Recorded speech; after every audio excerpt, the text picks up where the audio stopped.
Goodirkan wuxuu taagan yahay xarunta martida ee Qaryandhoodaan oo ku taala magaalada Jigjiga ee caasimadda dawladda deegaanka Soomaalida Itoobiya.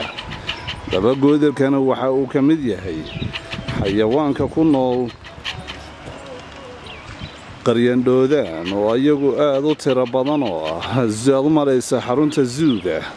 Haddaba goodirkan ayaa wuxuu yahay mid asal ahaan ka soo jeeda dawladda deegaanka Soomaalida Itoobiya xayawaanada ku nool